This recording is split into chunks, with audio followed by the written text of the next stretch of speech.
Welcome back to another special edition here of the 410 show. Of course, as promised, our special guests, they're flooding in here at the 410 show. They're going to make sure y'all know that we down here, got big support down here at the 410 show. I have none other than Mr. Troy Vasco joining us today. Appreciate you coming through, big dog. Appreciate it, AP. Yeah, absolutely. And before we get into this, though, One Up Cycles, #1 supporter here at the 410, please. If you need anything electric bike related, you go and see that One Up Cycles page. They will get you together right away. All right, Mr. Vasco, had to drop in and pay the bills real quick, Yeah, you know. respect. Please, for everybody that's here, man, of course, this is a special day for me. You're really close to me, Yes, so you already know. We go back. So tell them a little bit about yourself. I know about you. Tell them a little bit about yourself, Mr. Troy. My name is Troy, born and raised in West Baltimore, specifically Catonsville area. Got family all over West Baltimore, but Catonsville is where I grew up. Quiet guy, humble guy, meek guy, but the noise I make is insurmountable, right? You will never tell, or you would never know that I might play basketball, or I do gardening, or work with kids, or a teacher, or whatever the case may be. So very unassuming. Yes, very unassuming. Yes, but as long as you sit down and talk to me, you gonna know all of it, because I've been through some stuff, right. Good and bad. But like you said, you got some people on here that are heavy hitters, and we just trying to put the spotlight on them and that's right. Build that shit. That's right. I mean, you're from the 410. You're one of the best talents here in the city. So I mean, it's my job to let them know. Like, I mean, I don't know what else I'm here to do. I gotta let them know what we have going on here in the 410. So you down there in Catonsville. Where did you pick up a ball? Where did you learn how to play? Like, I mean, how did that even start, man? So I'm gonna tell all the youngsters out there, best way to play basketball: go outside. Go outside. Go outside. Go to every single court you can and get it in. Whether it's by yourself, with the old heads, with your friends, just get it in. So I was playing at Catonsville Middle. I was playing at DeVere, outside near like Severna Park down there. Just any court I could find, I was out there shooting. And just a fun fact, Severna Park, if you don't know, for whatever reason, early on in our career, when we were 9, 10 years old, they had the best program all across. Like, nobody could beat Severna Park. Right. I mean, they used to beat everybody by like 40 and 30, stuff like that. So just playing outside, that's where I picked up the basketball. There's a VHS of my mom with a little play toy type thing. Okay. Get it in there, I start clapping and yelling. So at least that's was calling for the ball early. That's where it happened. But then, just my middle school and elementary school didn't have a team.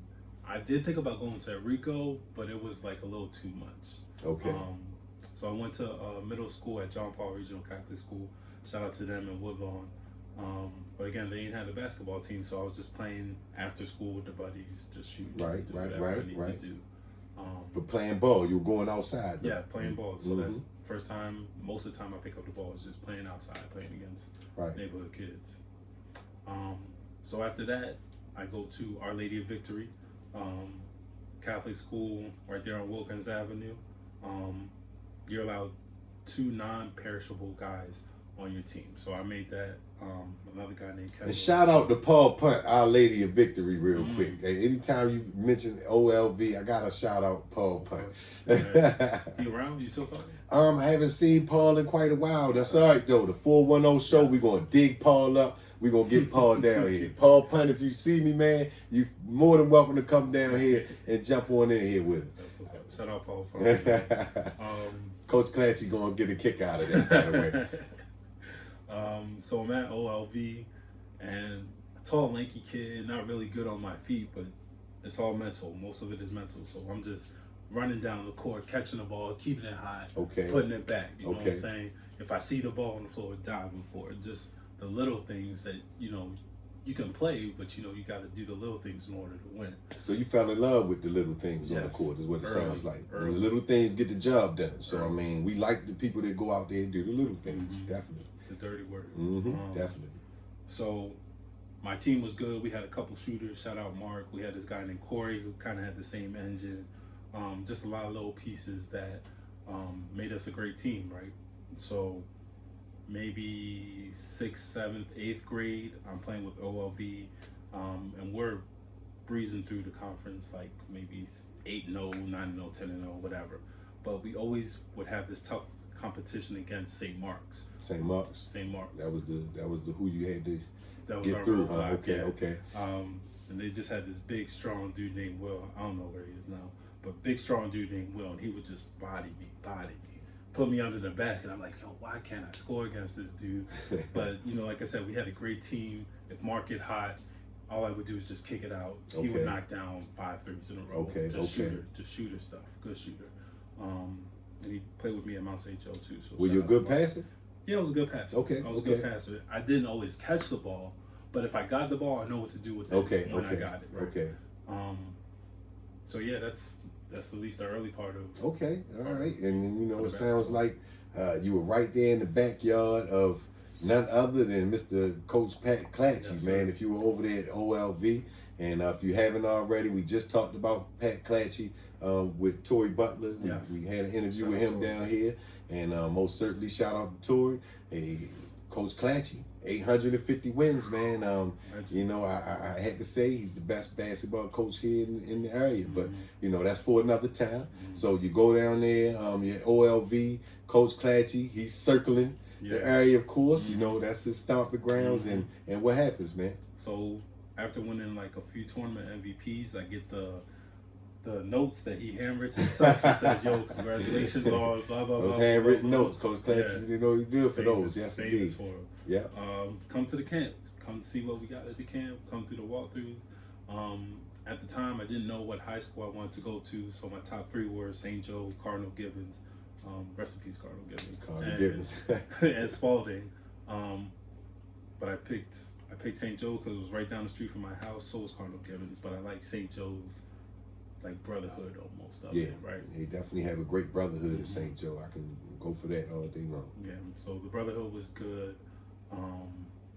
Got in there, grades were good, so I didn't have any problems on the grade tip, but I got in there and felt like I was ready to play at St. Joe. Okay. Like I was ready to play. And when you did get to St. Joe, did you end up playing JV, varsity, freshman ball? How did that work out? So, this has been like, I don't want to say my Achilles heel, but there's always like a level of doubt that creeps in your mind, because it happens to all athletes. But there's a level of doubt that creeps in your mind. So I started off on the fresh soft. They had fresh soft back then. And again, I killed. I wasn't allowed to dunk in 7th grade. Now I could dunk, so I'm dunking every time I get it. Mine's are always two hand. Yeah, them OLV guys wasn't letting you tear down their rims down there, man. They wasn't going for that down there. Man. and I feel like that's why I'm a 2-hand dunker, because I would just drop it in instead of one hand. I see, that makes sense. Cranking that joint. So it was a learned behavior. Yeah, learned behavior. So we win championship at St. Joe, fresh soft. Good group of guys.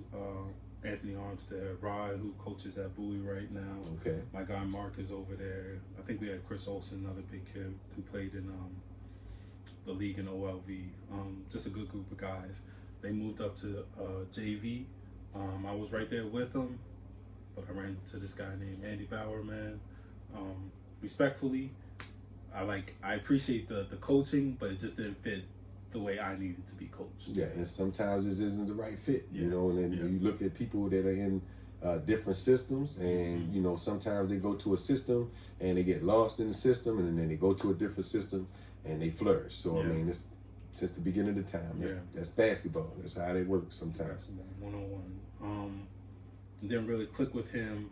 So I was like, man, I'm not doing this. Started lifting weights more, doing more work. I'm like, man, I'm just good at this. I don't know why I got to put all this extra work. Did you get into St. Joe weight room? Excuse me. Yes. Okay. Yes. Of course, Coach Bauer was big on the weights. Yes. You know, that was his thing. Yeah. Coach Bauer was big on the weight room. Yeah. And I was a stringy kid, so I wasn't seeing no growth in my arms. I was just lifting because I felt like it was what I wanted to do. And it's funny, like that era of basketball that Coach Bauer kind of went in through. It was a little different. I think LeBron talked about it, whereas though when he started in the league, everybody was like, it was who could lift the most weight. Yes.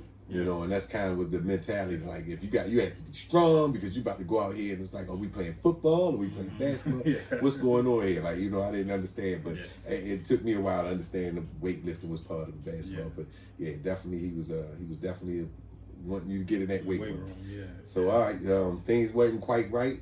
Where do you go from there? Do you go to another Catholic League school? Do you stay in your backyard? How did that work? So I was thinking of going to Cardinal Gibbons, but I was like, and again, the teenage part of it, I wanted to see some girls. I wanted to go to prom. I didn't want Facts. You've been in St. Joe. You ain't smelled some perfume in 2 years. I already get it. Catch the bus there. I didn't want to ride the little white short bus that they had.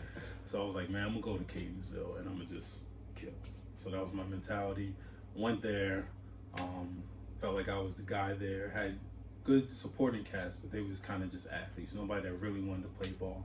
And I'm coming from one of the best schools in the nation at the time, and going to Catonsville, I was like, oh yeah, this won't be cake work. But went there. Shout out to Brian Barber. He was my head coach there. Went to Towson. He played overseas for a few. But again, he was a hard coach, where he was like, Troy, if you want to be great, you got to beat me. And he was 6'9", lanky, kind of played the same way, but he would just beat me up, and just play.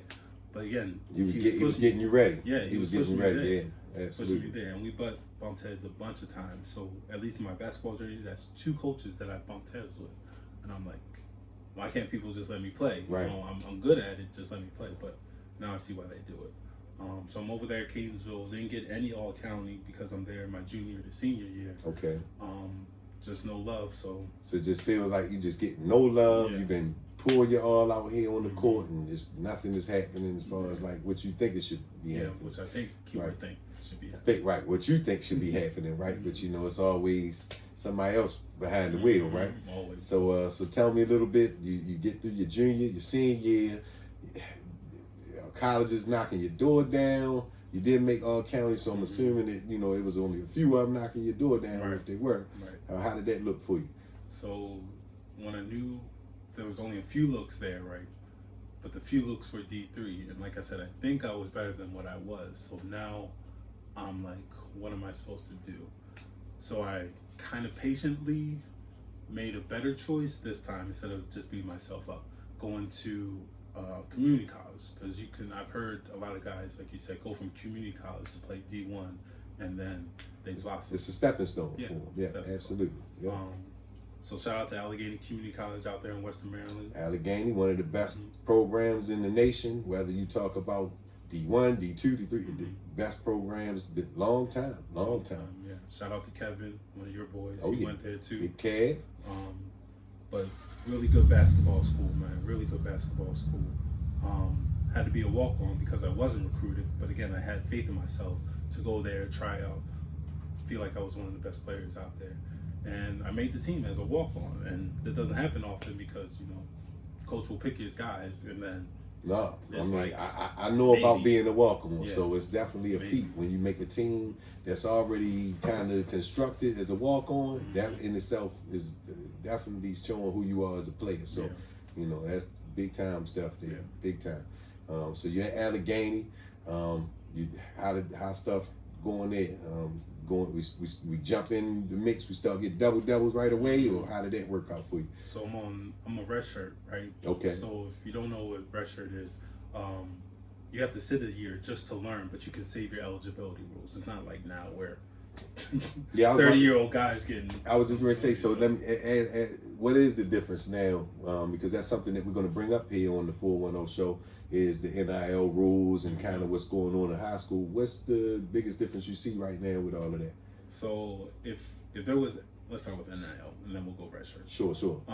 NIL, back then, I feel like everybody would have had an NIL deal because basketball now is kind of just watered down. Okay. But if it was back in then, your 7th man, 8th man would start on anybody's team now, just because they love the game. They didn't have no money motive behind it. Didn't have any mixtape behind it. So you think that's messing the game up? 1,000%. Okay. 1,000%. And that's I believe that's kind of the circles I've been in. That's what they're saying. That NIL stuff is really watering the game down. Same way you just said. It's terrible. Shout out to them for getting money, but we know that when we see from excluding like Kevin Garnett, LeBron, young guys who get the money in the NBA kind of just blow it. Right. And they don't know how to like properly put it into investments or put it away, save it, all that other stuff. Gotcha. So how's that different? The with that stuff, how's that different than like could you redshirt and still be on the NIL deal? Would that be possible? I think I don't know about now, but I think it would be possible because you still get endorsements from outside of the school. So just curious, it was a question that thought of real quick. Yeah. You get endorsements from outside the school, so you can get the NIL. But redshirting now versus then. Back then you could have the medical red shirt and just a regular red shirt. If you had the red shirt, you could practice, but you couldn't travel to go to the games. Okay. So that's where I was at. Medical red shirt is just like if you had like tore your ACL, they would give you an extra year because you tore your ACL. Right. You lost the whole year. It's over. You definitely should get another one. And that's why those guys end up being like 26, 27, 28 by the time they end up finish their career because of injuries and stuff like that. Yeah. So I was on the regular red shirt, and I was just practicing but not playing. So I would be happy to be on the team because I made it over another hump of just being a red shirt walk-on, which is something to brag about, but I wasn't playing. So now I'm going to be patient and wait for my turn for these next 2 years. But in between then, I'm just working out on the club team. Summers, I would go home. Winter breaks, I would go home. Just playing rec leagues. Shout out to the Arbutus League. Shout out to Leadership Through Athletics. Any league that I could kind of get into, I would get into just to stay. You were looking for that run. Yeah. You needed that run. Yeah, exactly. Because I was coming for somebody's spot. That's what you're supposed to be doing. You want to sit on the bench for the rest of your career, right? All right. So, I mean, when did things start turning around for you? When did in Allegheny? Like, what year did you start kind of seeing yourself get to where you wanted to be? So, again, for the youngsters, because I'm a high school coach, so I'm going to speak to the kids more. For the youngsters, summertime is where you grow in your game. So that end of sophomore, beginning of junior year is where my game blossomed. So when you come back from summer workouts going into the fall season and you start running on the track 3 miles, lifting weight rooms, all that stuff, I'm ahead of the game because I've been there a year redshirting. I know what the coach likes to see. Right. And then I know the system. Again, I'm a smart It's kind of like you already had the answers for the test. Yeah. So I know that we have to jump over the bench so many times, bang the basketball board. I already know all the answers. So that's where I know I belong there, per se. We lost about, for people that don't know, Allegheny has produced a lot of D1 players. Fresno State, Maryland, Steve Francis, everywhere, UNC Greensboro, all these places, right? But again, I've never gotten a D1 offer, but I've played against or played with D1 people. So I'm just playing and working hard, again, double machine, get my rebounds, get my 10, 15 points. So real quick, for those people that never seen you play, if we had a player to try to like, all right, well, who does this guy Troy play like? What would you say your comparison would be? And we're not saying that you are that person, anything that, but just giving somebody an idea, who you think that would be? So I would say the most famous person is Ben Wallace. Ben Wallace, if you know Ben Wallace, big afro, he was on the Pistons. Absolutely. Won a couple championships. I'm about to say Ron Artest know Ben Wallace very well. Excuse me, Meta World Peace know Ben Wallace very well, don't he? Yes, indeed.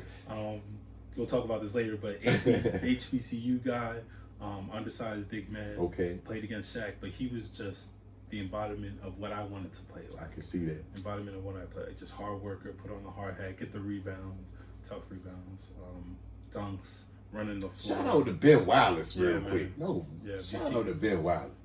But I just love this game, man. He didn't do too much. He wasn't flashy with it. He would dunk. All right, let me go get the stop on the other end. When he would get the block, that's when he would get hyped. So that's what I liked. For people who were like around Derrick Rose's generation, Tyrese Thomas was another guy that I liked, and Kenneth Faried was another person I liked. The man child. I didn't even think about that as a comparison. Kenneth Faried and Tyrese Thomas. So those are my guys there. Okay, man, that's some good stuff there. Evoking the man child was good, man. I ain't talked about him in a minute. Shout out to the man child real quick. My goodness. All right, man. So you go ahead, you're doing your thing there, you're blossoming from Allegheny. what happens then to take you to another level? So I think the senior year, it could be my senior or the junior year.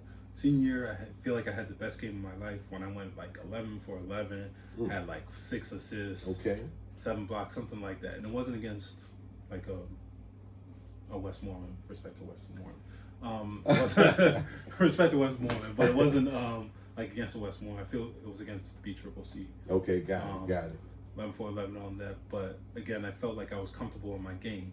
But again, no D1 offers. My guys were getting UNCG, Fresno State, Bloomsburg, was that some team up there in Pennsylvania, Bloom something. But I was still getting these D3 offers, and I can't think of like, why am I not getting these higher offers when I'm one of the best on my team? I was top 10 in block shots. One of those years I was there. We made it to regionals and nationals.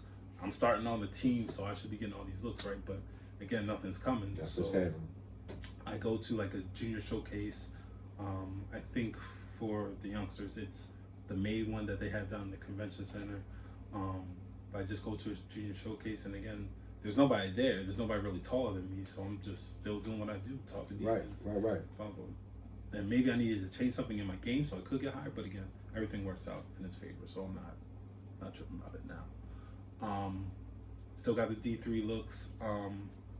One of the looks I should have taken, looking hindsight, was Livingstone College. Livingstone gave you an offer? Oh, look, yeah, because they were D2. They got girls in Livingstone, They man. do, but again, I didn't have that foresight. I thought I was D1 and higher, and I'm like, Livingstone, I've never heard that. You seen what the other end of the spectrum is. They say, Joe, man, you can work with that. Anywhere, right? Yeah, you definitely work with that, right? Anywhere. Okay. But, one of the basketball regrets is not going to Livingstone. So I was waiting till the last minute. I said I like the beach. Let me go down to Salisbury. Okay. And I was down Salisbury for a little bit. Okay. And when you got to Salisbury, how did that work out for you down there? Like I said, it was close to the beach, so I was happy to be around the water. You was around the water. I was around the water. Well, look, hey, around the water is good. While you were down there, I'm assuming you're working out. Yeah, you're around the team a little bit there, and then so kind of like, did you take a little time off from the game, or how did that work for you? I didn't take too much time off from the game, but again, I kind of wanted to keep in myself of being the cerebral guy. So I wanted to make sure my grades were right, and then the basketball would come, because everywhere I've gone historically, I've been one of the better players on the team, so why would this be any different? Right. So I wanted to focus more on the school side of it when I went down there. But I was still working out, getting into open gyms. I got recruited there, did the team workouts. I hated them now. I love them now. Shout out to the 6 a.m. workouts, getting up with your 6 a.m. buddies. workouts. Yeah, staying up all night and go to 6 a.m. Yeah, that was never the funnest thing for me. I ain't gonna lie. 6 a.m. workout, please don't wake me up. Never, man. Worst feelings, but get through it though. Yeah, we get through it. That's that bonding experience that you have with your boys that you take on the road and win games with. But I was doing the 6 a.m.s. I was in the gym, shooting around, just doing right. Right. Just doing right, trying to get back on track. So how do you end up overseas playing pro basketball, man? Like, that's just like a big jump from you was at Salisbury, now you playing pro ball over here. That's quite a big leap, yeah. And one of the things I felt like I was doing in the past that I've done to go from D3 to overseas was bet on yourself. Best thing you can do is always bet on yourself, because you know yourself, you know your talents. So for people that don't know, I'm familiar. For people that don't know, tell them how you're betting on yourself when you're going overseas. So there's a couple ways. If you're not at the D1 schools and you don't have an agent, right, there's a few ways you can get that. One is, which the route I took, is go semi-pro. Shout out to the Shuckers. They were in a league called the CBA. The Baltimore Shuckers, Baltimore Shuckers specifically, yes. They were in the CBA League and went to different states to play. But betting on myself, I knew that there was an opportunity that the guy who, the owner had a chance or had connections to play overseas. Okay. So I'm going to bet on myself and try and be one of the best players on the team for the Shuckers, so he can notice me, and then I can go overseas. So thankfully it happened. I went overseas, and that's enough. There it is. So now you're overseas. Now I'm sure now you're feeling a little bit better about the journey at this point, because now you're like, hey, yeah, I didn't get my flowers over here, but you're looking around. I'm playing pro ball now. Yes. So tell me, like, how does that make you feel? Does that make you go harder? Do you relax because now you're in the, like you made it? Like what happens there? So it put more fire in my belly, right? Because now I'm with, shout out to Jermaine, call him Itchy, shout out to Tori, rest in peace, Tori. My guy Benny, Josh, all these guys, specifically Itchy, Tori, and Benny, were all on the same Shuckers team with me, but they went a few years earlier than I have, so I'm in good company. But now that I made it, oh yeah, now I feel like I'm, again, one of the better guys on the team because I made it overseas, and I take care of my body from eating right, doing whatever. You ready to see your basketball card? Yes, I'm ready to see my basketball card.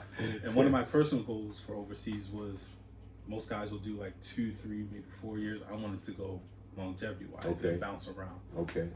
I didn't end up doing that, but again, I'm happy I've been there. I got the fire, and now I'm ready to go. No doubt. And I'm here to tell you, I'm be the first to tell you, I'm proud of you, man, because once again, I think I was telling Tori this, I got to see his journey, but I hear your journey, and I know how much you had to put into this thing, man. So I'm very proud of you overcoming all of the different obstacles that you had during your career. So that leads us to, okay, you were out there. Then what happened after that? So once you get selected, they do a draft of, like, they take the best 2 or 3 from each team, and they draft you. So you play against their national team, which is like 18 and up, and then you play against the guys who came. So essentially they have a tryout, is what you're saying. Tryout, basically having a tryout, and then they're going to have the draft right behind that. And if you do your thing, you get drafted. So what did you end up doing? So I ended up being second round pick in the draft. Shout out to D Wright from Memphis. He got first pick, but I was second pick to Atos. We call them Atos, Full Throttle down there. They're like a little parish. Atos is like a little parish down there. And each parish has their own team.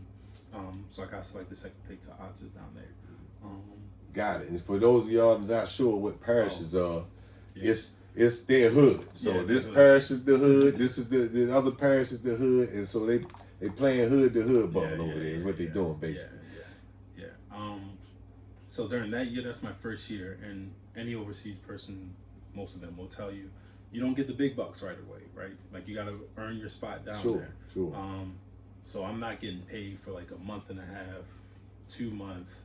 Now you're down there eating oodles and noodles and everything like that. Okay, all right, I'm about to say, cut it out, man. We didn't tell them where I went though. I went to the Caribbean. In Antigua Barbuda. Yeah. So shout out to 268. Shout out to the Caribbean, real quick. Yes, they just had the Caribbean night the other day. Yep, fire. Yeah, I know. I was down. I got in trouble behind that night actually, but we'll talk about that off the air.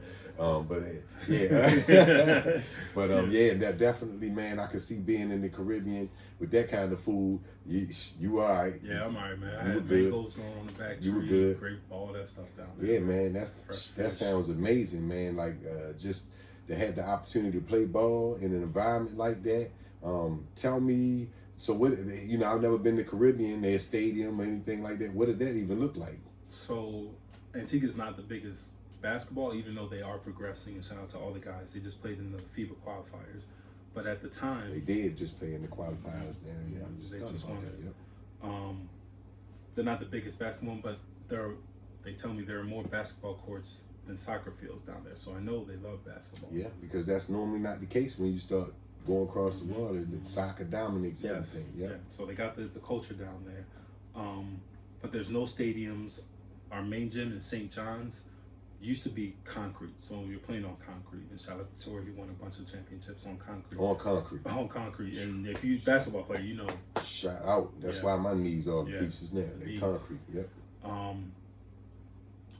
The team I played for, Atos, they just put in tiles, like puzzle piece tiles, right?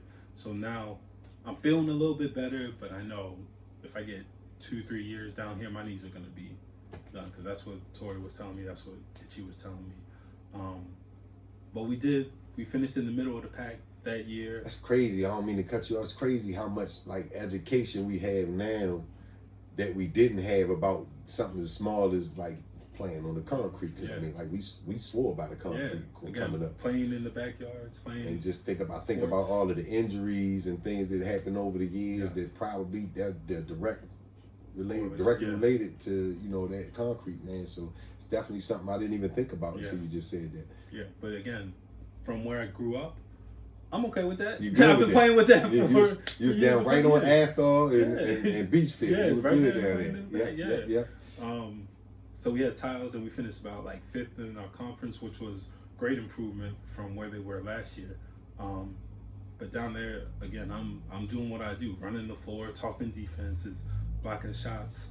One of my best stat lines was 16, 17 points, 12, 13 rebounds, and 9 blocks. I'm pretty sure I had like 11 or 12 blocks. He had 10 here on the 410 show. I don't know what the stat man was doing down there. That man had 10 blocks. That's crazy for that man to have all that going on, and you're going to leave that line at a 9. And we're going to go down. Don't worry, I'm going to slide down the crib. We're going to see that stat man and see what's wrong with him. Yeah, look it up. So, okay, man, so that you're still playing down there, right, man? That hasn't changed. And, I'm definitely knowing that you're working on your game every day. Mm-hmm. So, do you have aspirations of doing anything past being in the Caribbean, or you kind of good there? What are you thinking? So, at least, let me go there before I go. After that, my second year, the top team in the league calls me. Shout out to Oval's Old Chase. Got you. Top league. So now my experience is 10 times better. We get the car, we get the own apartment. People knowing us at Foods. I don't know if my billboard is up there, but when we won the regular season champ, they put the billboard at their court. Billboard. So I need the billboard up there. Need the billboard. We need that. Update that. We need to update that. We're going to make a call about that. We need that billboard. Because that'll be my first time. Josh, it's like his 3rd or 4th time on there. As a matter of fact, we need the billboard with him with the 410 show shirt on. So we're going to figure that out. We're going to figure that out. Stand there. My man. But yeah, played there for 2 years. After COVID, we won it both times. The regular season, lost in my last time there to Stingers. Probably like the worst series of games I've ever played in my life. Just couldn't. I tell you what, we're gonna do this go around. We're gonna trick the deck on them. This go around. You make it all the way there. Mm-hmm. The show coming down there. We're gonna make sure you produce. Respect. We're gonna make sure you produce. Little piece of home. I'm gonna tell you now, I don't know if it's on FanDuel, but when you get there, whatever it is for the MVP of that tournament, you're looking right at him right here. Troy Vasco will be the MVP of that tournament. Maybe the league this year, because we're gonna turn him up. That's what we're gonna do down here. We're gonna make sure he go down there and represent the 410. Yes, sir. So Troy, I mean, in your spare time, I know you don't play basketball 24 hours a day. No. What else do you like to do, man? If I'm not hooping, man, I'm teaching at a high school. Shout out Kenwood High School, girls coach there. But I also garden. So if you're ever on West Baltimore, specifically Pennsylvania Avenue, I manage a garden up there called Upton Gardens of Hope. Upton Gardens? So So hold on, we got back it up 2 seconds. You're coaching the girls. Coaching the girls at over here at Kenwood. Mm-hmm. That's big stuff, man. Yes, sir. That's big stuff. What do you see like the biggest thing is right now coaching the girls? Because I talked to some of the coaches now that are old school coaches. Mm-hmm. Do you see anything, and this is way off of where we were just at, do you see anything different about how they're moving compared to when you came up playing basketball? Yeah, like I said, they don't play outside anymore. Playing my biggest things. Playing outside and playing against people who are older than you, because you have no choice but to play hard. They're going to back you down the post. They're going to give you a move you've never seen before. And if you want to be good, play against people who are better than you. And then they're going to give you the knowledge, blah, blah, blah. Right. Okay. And again, YouTube mixtape era. Everybody wants to have a mixtape. Everybody wants to show the highlights, but they're not really working. So now you also said that you're in the garden. Yeah. What are you doing in this garden, sir? Because you already know when they walk outside and they see this guy standing in the garden, they wonder, what is he doing out here in the garden, right? Big 6'6" dude out there in the garden. I'm just trying to help my community, man. I just want people to eat better. I have a little space. 410 can come through anytime too. I got 2 picnic tables, some trees set up. I gotta get some electricity over there, but just trying to make it an event space. I got a little space for elderly people or kids. And we just over there trying berries. We can work around. kale. We can work around the electricity. Oh, just say so you know, less. we can work Say around less, that. man. We, Perfect this space is for the it. 410. We okay. We can work with. I love it. I love that shit, man. I love that. And that takes us back to the Pope Foundation days too. Absolutely, man. You know, the Pope Foundation, we're going to definitely be in the mix with you. So, you know, man, I'm over here just, it's almost surreal to have you down here and be a part of all of this. And you get to kind of be coming up with this whole thing as it's starting organically. And, man, whatever I can do to help you and the kids down there at Kenwood, you just let me know. You already know the 410 show. We got your back, dog. Appreciate it, man. Absolutely, Appreciate man. it. So for everybody that doesn't already know, this is going to be the MVP of the Caribbean League. So you go ahead and mark that down. 268. When you see Troy out there, please give Troy his flowers. He put in his work, and obviously he's going to reap the rewards of that work that he's put in. And so we love him down here at the 410, and all we want is to keep building this thing brick by strong brick. Another strong brick sitting right here next to me, Troy. Once again, thanks again, man, for coming down. Pleasure, AP. Love. Pleasure, AP. We out, y'all. Every time. Check you out next time.